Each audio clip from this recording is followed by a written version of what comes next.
இந்த பறவை அறியாது உறவோ தெரியாது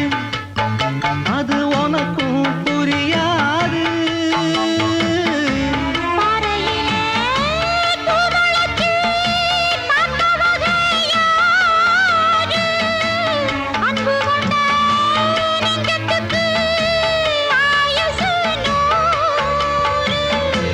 காலம் வரும்